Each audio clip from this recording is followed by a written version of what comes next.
வணக்கம் நண்பர்களே, லைன்ஸ் மீடியாவுக்கு நீங்கள் அளித்து வரும் ஆதரவுக்கு மிக்க நன்றி. தொடர்ந்து எங்களுடன் இணைந்திருங்கள். லைக் பண்ணுங்க, சப்ஸ்கிரைப் பண்ணுங்க, நண்பர்களுக்கு பகிருங்கள். நாம் இணைந்து பயணிப்போம். லைன்ஸ் மீடியா உறவுகளுக்கு வணக்கம். இன்றைய அரசியல் களம் நிகழ்ச்சிக்கு தங்களை அன்போடு வரவேற்கிறோம். நான் வணக்கண்ணா. வணக்கம் சின்ன. என்ன கும்பிட வந்து மாத்திட்டீங்க, கமெண்ட் பார்த்தீங்களா? இப்போ தூய்மை பணியாளர்கள் தொடர்ந்து போராட்டம் பண்ணிகிட்டே இருக்கிறாங்க. நம்மளும் டெய்லி அதை பற்றி பேசிகிட்டு இருக்கிறோம். இந்த நேரத்தில் துணை முதலமைச்சர் உதயநிதி ஸ்டாலின் கூலி படம் பார்த்துட்டு பெரிய விஷயம் இல்லை, ஒரு மெசேஜ் போட்டிருக்காரு. ஆமாம், இது நீங்கள் இந்த பார்வை எப்படி பார்க்குறீங்க? படம் வந்து சூப்பராக இருக்குது. ரஜினிக்கு வாழ்த்து. முதல்வர் நமக்கு எவ்வளோ எந்த அழகான முதல்வர் துணை முதல்வர் எவ்வளோ பிரமாதமாக கிடைச்சிருக்காங்க பார்த்தீங்களா? திரைத்துறை வந்து தமிழ்நாட்டு மக்களுக்கு அளித்த பெரும் கொடைகள். அதாவது இவங்களுடைய வேலை என்ன? சினிமாக்காரங்களாக இருந்தால் நீங்கள் சினிமாக்காரங்களாக இருங்க, துணை முதல்வர் ஆக வேண்டியதில்லை, முதல்வர் ஆக வேண்டியதில்லை. அப்படியே சினிமா வியாபாரம் அப்படி பிஸ்னஸ்ன்னு பார்த்து அப்படியே ரெண்டு பேர்லாம். விஜயகாந்த் அப்படி தான் பண்ணார். இது ஆமாம், ஒன்று நீங்கள் அதை விட்டுட்டு முழுசாக இங்கே வந்துடணும், இல்லைன்னா இங்கே இருக்கக்கூடாது, அங்கே போயிடணும். இந்த ரெண்டு இதுதான். ஆனால் நீங்கள் வந்து வணிகம் வந்து ஒரு பெரும் சந்தை, அது எல்லா சந்தையும் உங்களுடைய கண்ட்ரோலில் இருக்கணும், வியாபாரம் நல்லா நடக்கணும். இப்போ இவ்வளோ போராட்டம் நடந்துக்கிட்டு இருக்குது நாட்டில், அதுவும் சென்னையின் தலைநகரில் இவ்வளோ முக்கியமான போராட்டம் நடக்குது. எல்லா பலதரப்பட்டவர்களும் அந்த போராட்டத்தை ஆதரிக்கிற மனநிலைக்கு வந்துட்டாங்க. ஏன்னா அவர்களுக்கு நல்ல சம்பளம், ஊதிய உயர்வும் நிரந்தர பணியும் கிடைக்கணும் அப்படிங்கிறது எல்லாருடைய தரப்பும் கோரிக்கையாகவும் இருக்குது, பார்வையாகவும் இருக்குது. அவர்களை சந்திப்பதற்கு இந்த முதல்வருக்கும் துணை முதல்வருக்கும் நேரம் இல்லை, ஆனால் கூலி படம் பார்க்க நேரம் இருக்கிறது. அதாவது சீமான் வந்து ரஜினியை பார்த்துட்டா சங்கி, இவர்கள் ரஜினி கூட வந்து கூடி குழாவி கும்மி அடித்து வியாபாரம் பார்ப்போம், எல்லாம் பார்ப்பான். அது வந்து சங்கீதனம் இல்லை. எப்படி? ஆக நம்ம இதை பார்க்கும்போது ஆச்சரியப்படுறதுக்கு ஒன்றும் இல்லை. ஏன்னா திமுகவுடைய வரலாறு என்ன? முதல்ல வந்து வாரிசை அறிமுகப்படுத்தணும் அப்படின்னா அவங்க மக்கள் களப்பணிலாம் செய்கிறதுக்கு அனுப்புறது கிடையாது. முதல்ல ஒரு டைரக்டர் கூப்பிடியா அப்படின்னு கூப்பிட்டு ஒரு 4 டைரக்டர்கள் வர வச்சு, தம்பிக்கு ஒரு கதையை சொல்லுங்கள் அப்படின்னு சொல்லி கதையை ரெடி பண்ணி படத்தில் நடிக்க வைக்கிறது. படத்தில் நடிக்க வச்ச உடனே அவரை வந்து சரியாக மார்க்கெட்டிங் பண்ணுவாங்க. அழகாக அதெல்லாம் பிரமாதமானது. திமுகட்ட அது வந்து அடிச்சிக்க முடியாது. திமுக இன்டெலெக்சுவல் எழுத்தாளர்கள் அவங்கன்ட்டு ஏகப்பட்ட மார்க்கெட்டிங் டீம் வச்சுருக்காங்க. படத்தில் நடித்தோன்னா எல்லாம் புகழ்ந்து தள்ளுவாங்க, மக்கள்கிட்ட ரீச் ஆகும். அந்த முகத்தை அப்படியே கொண்டு வருவாங்க, அதெல்லாம் பேட்டிலாம் கொடுப்பாங்க. ஆனால் கட்சியில் எவ்வளோ பேர் காலங்காலமாக உழைச்சிக்கிட்டு இருக்கான், அவனெல்லாம் விட்டுட்டு நான் எப்படி யாராவது கேட்பாங்க, என்ன அரசியலுக்கு வர போகிறீங்களா? ஐயே சார், நமக்கும் அரசியலுக்கும் சரிப்படாது. கட்சியில் அதெல்லாம் வந்து தலைவர்கள் பார்த்து முடிவு பண்ணுவாங்க. கட்சியில் அடிமட்டு தொண்டர்கள்லாம் அவ்வளோ கஷ்டப்பட்டு உழைச்சிட்டு இருக்காங்க, அவங்களுக்கு தான் பொறுப்பு கொடுக்கணும் அப்படின்னு அவர் பெருந்தன்மையாக பேசுவார். அதில் கொஞ்ச நாள் கழித்த பிறகு வந்து தலைவர் வந்து இந்த பொறுப்பை கொடுத்துருக்காரு அப்படின்னு பேசுவாங்க. அதனால் தொண்டர்கள்லாம் வந்து எங்கள் திராவிடத்தை பாதுகாக்க அவதரித்த திருமகன் அப்படின்னு அவங்க தொண்டர்கள்லாம் வந்து ஒரே ஊழச்சத்தமாக இருக்கும். அதனால் புகழ் வாழ்த்து பூ எல்லாம் போட்டு அதனால் ஒரு நாள் பட்டாபிஷேகம் நடக்கும். இது அப்படி நடக்கும். இப்போ அடுத்து நடக்க போகுது. அடுத்து இன்பநிதியை ரெடி பண்ணிகிட்டு இருக்காங்க. ஸ்டாலினை ரெடி பண்ணாங்க, உதயநிதி ரெடி பண்ணாங்க. இப்போ அடுத்து இன்பநிதிக்கு டைரக்டர்கள் தேடிக்கிட்டு இருக்காங்க. ரெடி பண்ணிட்டாங்க டைரக்டர். ஆமாம், ரெடி பண்ணி அடுத்து உங்களுக்கு வந்து இன்பநிதியும் ஒரு முதல்வர், ஒரு மன்னர், அவர் ஒரு ரசிகர் பண்ணுறான், அப்புறம் ஒரு எம்எல்ஏ, அவர் ஒரு அமைச்சர், அப்புறம் துணை முதல்வர். ஆகவே இந்த ஏரியாவை திமுகவினர் அல்லது திமுக தலைமைகள், கருணாநிதி குடும்பம், கோபாலபுரம் எப்படி விட்டு கொடுக்கும்? அப்போ ரஜினி படத்தை, இந்த தூய்மை பணியாளர் முக்கியமாக, ரஜினி படம் முக்கியமான, ரஜினி படம் தான் முக்கியம். தூய்மை பணியாளர் போராட்டம் எக்கேடும் கெட்டு போயிட்டு போகுது, என்னமோ ஆகிட்டு போகுது. அது இல்லாமல் தூய்மை பணி நிறுவனம் அது தமிழ்நாட்டில் இங்கே யாருக்குமே அந்த தகுதி கிடையாது, இந்த பணியை கான்ட்ராக்ட் எடுத்து செய்கிறதுக்கு. அதுக்கு ஆந்திராவில் கரெக்டாக எங்கேயாவது ரூட் எடுத்து பார்த்தா ஓங்கலில் போய் நிற்கும் போல இருக்குது. அப்படி அங்கேருந்து தான் இவங்களுக்கு நிறுவனம் வரணும். தமிழ்நாட்டில் பெரிய பெரிய நிறுவனங்கள்லாம் இருக்குது. ஏன் தமிழ்நாட்டுக்கு கொடுக்கல? அப்படின்னு நீங்கள் தனியார் கொடுக்குறதா இருந்தால் உங்களோட நிறுவனங்கள் கொடுத்துருக்கணும்ல. ஏன் ஆந்திராவை சேர்ந்தவர்கள் போதும்? இங்கே இல்லை, இந்த செய்திகள்லாம் வந்தது, புத்தக அச்சடிப்பு எல்லாமே கூட ஆந்திரா நிறுவனத்துக்கு போகுது. இப்படி எல்லாமே வந்து ஆந்திராவை மையப்படுத்தியே நடக்குது. தமிழ்நாட்டில் நடப்பது தமிழர்களுக்கான ஆட்சியா அல்லது ஆந்திரர்களுக்கான ஆட்சியா, தெலுங்கர்களுக்கான ஆட்சியா, என்ன நடக்குது? அப்போது இவர்கள் எல்லாமே ஒரு வாரியான ஒரு மறைமுகமான ஒரு நெட்வொர்க்குள்ள இயங்குகிறாங்க. இந்த தூய்மை பணியாளர்கள் போராட்டம் தீவிரமடைவது அப்படிங்கிறது இவர்களுக்கு ஆபத்தாக இருக்குது. அதை எந்த வகையிலாம் முடிச்சு விடணும், அதை ஓரங்கட்டணும் அப்படின்னு பார்க்குறாங்க. அதுக்கான வேலைகளை இப்போ செஞ்சுக்கிட்டு இருக்காங்க. அதேமாதிரி இடமாற்றம் பண்ணி தூய்மை பணியாளர் போராட்டம் வேறு ஒரு பகுதிக்கு இடம் பெயரலாம், அல்லது அப்படியே வந்து அவர்களை கலைச்சி விட்டுட்டு வேறு இடத்துல அவங்க உட்காராத அளவுக்கு பார்த்துக்கலாம், அல்லது ஒரு போராட்டத்தை இரத்த கலரியிலும் முடிக்கிறது அப்படிங்கிறதும் நடக்கலாம். ஒரு போராட்டத்தை வந்து திரும்ப ஒன்று சேர விடாமல் பார்த்துக்கணும்னா அதை வந்து மெரினா புரட்சியில் நம்ம பார்த்துருப்போம், ஜல்லிக்கட்டு போராட்டத்தில். எல்லாம் அத்தனை நாட்களும் திருவிழா மாதிரி நடந்த போராட்டம் தமிழ் பிள்ளைகள் அவ்வளோ அழகாக ஒருங்கிணைச்சாங்க. கடைசி நாள் திரும்ப இனி எவன் பயிலும் வந்து போராட்டத்தை உட்காரக்கூடாதுன்னு பார்த்தாங்க, அடித்து துவம்சம் பண்ணி ரத்த கலரி ஆகிட்டாங்க. இனிமேல் போராட்டம்னு வரமாட்டான்ல. அதே மாதிரி தூய்மை பணியாளர் போராட்டத்துக்கு நடக்கக்கூடாது, ஆனால் அதையும் செய்யும் ஆட்சியாளர்கள் செய்வார்கள். ஏனால் ராம்கி நிறுவனத்திடம் வாங்கிய ஸ்வீட் பாக்ஸுகள் அப்படியானது. இதுக்கு பல தலைகள் சொல்கிறாங்க.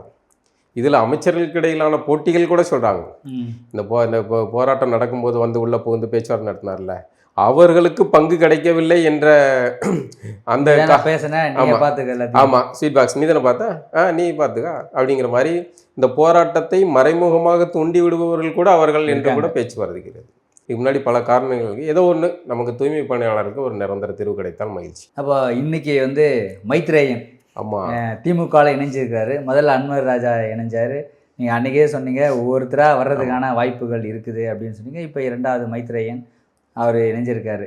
இது எப்படி திரும்பவும் தொடருமா? இந்த கொஞ்ச நாளைக்கு முன்னாடி கடந்த தேர்தலில் கடுமையாக வந்து பாசிச பாஜக பூந்துருன்னாங்கல்ல, அந்த பாசிச பாஜக ஆட்கள் தான் வந்து இதைத்தான் அவங்க சொல்லியிருக்காங்க. நமக்கு தான் புரியல.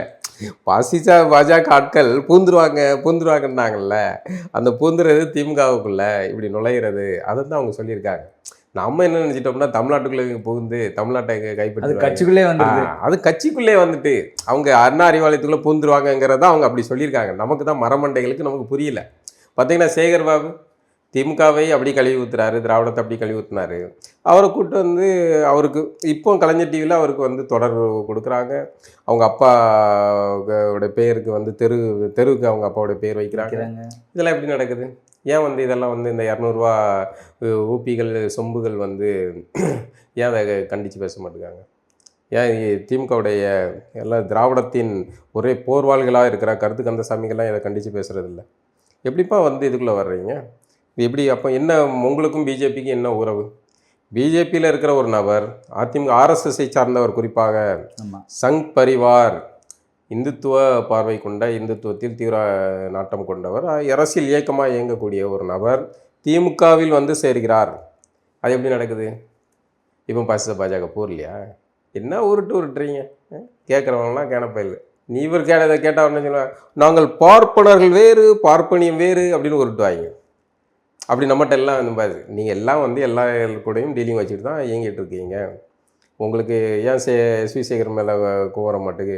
எஸ்வி சேகர் மேலே பத்திரிகையாளர்கள் வந்து அவ்வளோ இது பண்ணாங்க. அந்த எஸ்வி சேகருக்கு பாதுகாப்பாக எல்லா வேலையும் நீங்கள் செஞ்சுருக்கீங்க. அடுத்து அவர் எஸ்வி சேகர் எம்எல்ஏ தேர்தலில் போட்டிடுவார். அவருக்கு வாய்ப்பு கொடுப்பாங்க. வாய்ப்பு கொடுத்தா போட்டிடுவான்னு சொல்லிட்டாரு. ஆமாம் கொடுப்பாங்க சார். அவர் அவ்வளோ சொல்லிட்டாரு, திமுக திராவிட கழகம் வேறு திமுக வேறு அப்படின்ட்டாங்க. இவங்க சொல்லுவாங்கல்ல, பார்ப்பனியம் வேறு பார்ப்பனர் வேறு, அது மாதிரி திராவிட கழகம் வேறு திமுக வேறு. இங்கே கேட்டாங்க அவங்க 2 பேரும் ஒன்று சொல்லுவாங்க, திராவிட கழகமும் திமுகவும் இரட்டை குழல் துப்பாக்கியாக இயங்கும் அப்படின்பாங்க அவங்க. இப்படியே மாறி மாறி இதை தான் நம்ம ஆளுங்க முன்னாடி சொல்லிட்டாங்க. அதாவது ஆரியனும் திராவிடனும் ஒன்று, இது அறியாதவன் வாயில் மண். இந்த தமிழர்கள் வாயில் இது தான் நடந்துக்கிட்டு இருக்கு. தமிழர்கள் இனிமேலாவது விழிப்புணர்வு அடைய வேண்டும். இப்போ முன்னாடி அன்வர் ராஜா இணையும் போது நிறைய பேர் அதை கொண்டாடினாங்க. இப்போ இவர் இணைஞ்சவொடனே நிறைய பேர் அமைதியாயிட்டாங்க, எல்லாம் சைலண்ட் மோடுக்குள்ளே போயிட்டாங்க. என்ன ஏன்னா வந்து மைத்ரேயன் அவருடைய வரலாறு என்னங்கிறது தெரியும், அவர் ஒரு சங்கி அப்படிங்கிறது தெரியும். இப்போ சங்கிக்கு திமுகவில் இடம் கொடுத்துருக்கு. இதுதான் வந்து திமுகவுடைய நெட்வொர்க்கை நான் அடிக்கடி சொல்லுவேன்ல, அதாவது சொல்லி வச்சாப்புல உள்ள என்ட்ரி ஆகுறது. அதாவது ஒரு இது வந்து இதை கண்டித்து எல்லோரும் வந்து பேசணும். இப்போ கார்ட்டூன்ஸ் பாலாவை கண்டிக்கணுமா, டக்குன்னு உடனே குழுக்குள்ளே தகவல் போகும், கார்ட்டூன்ஸ் பாலாவை எல்லாம் வந்து மொத்தமாக ஒரே டைமில் அட்டாக் பண்ணுங்க அப்படின்ட்டு. இல்லை இவரை இந்த நபர் இந்த பத்திரிகையாளர் அட்டாக் பண்ணணும், இல்லை இந்த தலைவர் அட்டாக் பண்ணணும் அப்படின்னா மொத்தமாக ஒரே டைமில் என்ட்ரி ஆவாங்க. அதாவது கருத்து கந்தசாமிகள், என்ஜிஓ போராளி, தலித் போராளி எல்லா வரையும் வருவாங்க. அவர் ஒரு ஆணாதிக்கவாதி, அவர் ஒரு இந்த சாதி வெறியன், அந்த வெறியன், இந்த வெறியன் பேசுவோம். அதே இது வந்து திமுகவில் ஒரு இதாகுது அப்படின்னா பிரச்சனை இருக்குது, திமுகவுக்குள்ளே சங்கி நுழையிறான்னா அப்படியே எல்லாம் சங்கத்தை கலைங்கடா அப்படின்ட்டு கலைச்சிட்டு எல்லாம் அப்படியே அமைதியாகிடுவாங்க. இப்படி ஒரு நெட்வொர்க்கு. இப்போ பேச வேண்டியதுனா கண்டித்து பேச வேண்டியதுதானே, எப்பா திராவிடத்தை தூக்கி சுமக்கிற, பெரியார் எல்லாத்தையும் தூக்கி சுமக்கிற, பேச வேண்டியது தானே. ஒரு சங்கிக்கு திமுகவில் என்ன வேலைன்னு கேட்க வேண்டியது தானே. அப்படி கேட்கணுன்னா மைத்திரன்ட்ட இல்லை, எஸ்வி சேகர்கிட்ட கேட்டுக்கணும். எஸ்வி சேகர் வரும்போதே கேட்டுக்கணும், கேட்க மாட்டார்கள். இவர்களுக்கு எல்லாம் வந்து இந்த நேரத்தில் ஒன்று வருது, பார்ப்பனத்தை வலுவா எதிர்த்த திமுக அப்படின்னு திருமாவளவன் வந்து சொல்லியிருந்தாரு. இப்போ எப்படி என்ன, அவர் இன்னொரு சைடு ஆக்டர், அவர் இன்னொரு கம்பெனி ஆர்டிஸ்ட். அவருக்கு வந்து திமுகவுக்கு எப்போல்லாம் பலகீனமாகுதோ அப்போல்லாம் வந்து அவர் வந்து சங்கிகளை எதிர்க்கிற மாதிரி ஒரு மாநாடுகள் போட்டு அதை டைவர்ட் பண்ணி விடுறது. இது ஒரு பெரிய யுக்தி. ஒரு போராட்டம் நடக்கும்போது அந்த போராட்டத்தை மடை மாற்றி அந்த போராட்டத்தை ஒன்றும் இல்லாத மழுங்கடிச்சு சோழியம் முடிச்சுட்டு வர்றதுங்கிறது ஒரு மிகப்பெரிய திறமை. இந்த திறன் வாய்ந்தவர்களுக்குன்னு அரசியலில் மிகப்பெரிய செல்வாக்கு உண்டு. அவர்களை வந்து சிறப்பாக கவனிப்பாங்க. அந்த இடத்துல இவரை வச்சுருக்காங்கன்னு நினைக்கிறேன். இவரை பாருங்களேன், நீங்கள் வரிசையாக எடுத்து பாருங்களேன். கவின் போராட்டம் நடந்துக்கிட்டு இருக்கா, ஒன்று அது தீவிரமாக நடந்துக்கிட்டு இருக்கும், ஒன்று அனுப்பு நம்மளால் அனுப்பு போவார். அதில் 2 மணி நேரம் என்ன பேசினார் தெரியாது, வெளியே பேசி முடிச்சுட்டு வந்துடுவாங்க. அஜித் கொலை நடந்தது போலீஸ்காரர்கள் செய்தது போலீஸ்காரர்கள். கவின் கொலை நடந்ததுக்கு பின்னணியில் வந்து ஒரு பையன், அவனுடைய அம்மா அப்பா வந்து காவல்துறையை சார்ந்தவர்கள், போலீஸாருடைய பின்னணியில் அவர்கள் பாதுகாப்பாக இருப்பாங்க. இந்த வழக்கு என்னவாகுங்கிறது தெரியும். அப்போ இதை வந்து சிபிஐக்கு மாற்றணும்னு கேட்கலாம் தானே, ஏன் அதை கேட்கல? அந்த கோரிக்கை அப்படியே மழுங்கடிச்சு முடிச்சு விட்டீங்க. இப்போ அவர்கள் உடல் அடக்கம் பண்ணோடனே போலீஸ்காரர்கள் தெனாவட்டா பேச ஆரம்பிச்சிட்டாங்களா? இப்படி ஒவ்வொரு போராட்டத்தையும் மழுங்கடிக்கிறதுக்குன்னு சில ஆட்கள் வச்சுருப்பாங்க. அதுதான் நடக்கும். இப்போ வந்து திமுகவுக்கு வந்து இந்த மாதிரி பில்டப் கொடுக்கறதுக்குன்னு ஒரு டைம் வரும்போது இறங்குவார். திமுக ஒரு பிரச்சனைன்னா அதில் உடனே இறக்கி விடுங்க, நம்ம கம்பெனி ஆர்டிஸ்ட் இறக்கி விடுங்க அப்படின்னு இறக்கி விட்டுருவாங்க. இதுதான் திருமாவர்களின் வேலை. அப்போ நேற்று வந்து தனலட்சுமி சீனிவாசன் காலேஜுடைய நிறுவனர், அவங்க பையன் வந்து எம்எல்ஏ பேசியிருக்காரு. சமீபத்தில் பேசுறது ஒரு சர்ச்சையாயிடுச்சு. கிட்னி திருட்டு அதை வந்து வெளிப்படையாக அவர் வந்து இத்தனை பண்ணியிருக்கோம், வாக்குமூலம் மாதிரி கொடுத்துருக்காரு. அண்ணாமலை கூட அதை கண்டிச்சிருக்காரு. கூச்சமே இல்லாமல் இந்த மாதிரி பேசிக்கிட்டு இருக்காரு அப்படின்னு. அதில் அவருக்கு வந்து இந்த கிட்னி திருடி வந்து நான் ரோல்ஸ் ராய் வாங்க முடியாது அப்படிங்கிறது தான் அவருடைய கவலையாக இருக்குது. ரோல்ஸ் ராய் திருடினது கவலை இல்லை, கிட்னி திருடு அதெல்லாம் திருட்டு கிடையாது சார். நீங்கள் திராவிட மாடல் ஆட்சியை பொறுத்த வந்தால் வந்து கள்ளக்காதல்னு சொல்லக்கூடாது. திருமணத்தை கடந்த உறவு, அது எப்படி கள்ளக்காதல்? மனசு புண்படும்ல. அது மாதிரி குடிகாரன்னு சொல்லக்கூடாது, மது பிரியர்கள், இப்படி அதான் வார்த்தை அது மாதிரி. இது கிட்னி திருட்டு இல்லை, கிட்னி முறைகேடு. அதனால தான் வந்து இது வந்து அந்த உரிமம் ரத்து பண்ணியிருக்காங்களே. இதே கலைஞர் ஒரு முறை சொன்னார், எல்லாரும் பஸ் டிக்கெட்டு விலையேற்றும் போது மறுசீரமைப்பு இது அப்படின்னு சொன்னார் அப்படின்னு. அந்த வார்த்தைகளில் விளையாடுவாங்க. இப்போ 8 வழிச்சாலை அப்படின்னா அது வந்து அதுக்கு வேற ஒரு பேர். இவங்க வந்து அதை எடப்பாடி கொண்டு வரும்போது 8 வழிச்சாலை, 8 வழிச்சாலை பழனிசாமி அப்படி இப்படின்னு விதமாக. அதே வேலையை இப்போ இவங்க இது பண்ணும்போது அதுக்கு வேற ஒரு பேர் வைப்பாங்க. அதை வந்து வேற ஏதாவது ஒரு காரணம், எப்படி ஏதாவது ஒரு காரணம் வச்சு அதை வந்து நியாயம், இதை கொண்டு வர்றது நியாயம் தானே அப்படின்பாங்க. பழனிசாமி அதை தான் சொல்லுவார், ஆனால் மாட்டிக்கிட்டு இருந்தால் இவங்களுடைய நெட்வொர்க் அப்படியானது. இவங்க நெட்வொர்க் ஃபுல்லாக இறங்கி போட்டு பழனிசாமி காமெடியாக மாற்றி பழனிசாமியை பற்றி அம்பளை பண்ணி மீம்ஸ்லாம் போட்டு இது பண்ணுவாங்க. ஆனால் அதிமுக அந்த அளவுக்கு இல்லை பண்ணுறதுக்கு. அதே விஷயத்தை தான் இவங்களும் செஞ்சு கொடுப்பாங்க. இவர்கள் விசுவாசமான கார்ப்பரேட்டின் அடிமைகள், பாஜகவின் நேரடி அல்லது மறைமுகமான ஏ டீம் அப்படின்னு சொல்லிக்கலாம். மற்றவங்க தான் பி டீம். பாஜகவின் ஏ டீமே திமுக தான், விசுவாசமான ஏ டீம். அது மிக சிறப்பாக நல்ல கூலிக்காரன்யா, நல்ல வேலைக்காரன், என்ன இருந்தாலும் எவ்வளோ எதிர்ப்புகள் வந்தாலும் சரி தூக்கி தம்சம் பண்ணிவிட்டு கொடுத்த காரியத்தை கரெக்டாக செஞ்சு கொடுத்துருவாப்புலப்பா அப்படின்னு கரெக்டாக செஞ்சு கொடுத்துருவாங்க. அது மாதிரி இந்த முறைகேடு கிடையாது இதெல்லாம் இது திருட்டு கிடையாது, இது முறைகேடு. அவர் வந்து சொல்கிறது, அவருடைய கவலை இன்னும் நிறைய ரோல்ஸ் ராய் கார்கள் வாங்கணும். ஊரில் உள்ள அந்த பக்கத்தில் இருக்கவங்க, இப்போ எனக்கு கவலை என்னென்னா அந்த பகுதி மக்கள்லாம் வந்து வடிவேல் காமெடி. அவர் என்ன சொல்கிறாரு, இதை வந்து நான் வந்து கிட்னி எடுத்துன்னு சொல்கிறீங்களே, அதை நான் கொடுத்து எத்தனை பேரை காப்பாற்றுவேன், அதை பற்றி பேச மாட்டேங்கிறீங்க. அதை தான் வந்து பாசிட்டிவாக திங்க் பண்ணு. அதாவது நீங்கள் ஒரு கொள்ளையடிக்க போனேன் அப்படிங்கிறத ஒரு இடத்துல திருடிட்டீங்க அப்படின்னீங்களேன், அதை திருட்டுன்னு சொல்லக்கூடாது. நான் அந்த பணத்துலேருந்து எடுத்துகிட்டு வந்து நாங்கள் குடும்பத்தில் இருக்கவங்களாம் சாப்பிட்டோம், பசியை போக்கினோம், அப்படி சொல்லணும். அந்த மாதிரி தான் இந்த இவரோட. இப்போ அந்த ஊர்க்காரங்கெல்லாம், இப்போ நம்ம கவலை இந்த ஊர்க்காரங்கெல்லாம் பத்திரமா இருக்கணும். இல்லை வடிவேல் காமெடியில் வர்ற மாதிரி அந்த பக்கம் போதையா வளைச்சி கடிக்காங்க, இல்லை கிட்னி திருடுறதுக்கு தான் வந்து கூப்பிடுறான் அப்படிங்கிற மாதிரி ஆகிப்போம். இப்போ எடப்பாடி பழனிசாமி வந்து டிடிவி தினகரனோட வந்து பேசுவீங்களா, ஒரே மேடையில் ஏறுவீங்களான்னு கேட்குறாங்க.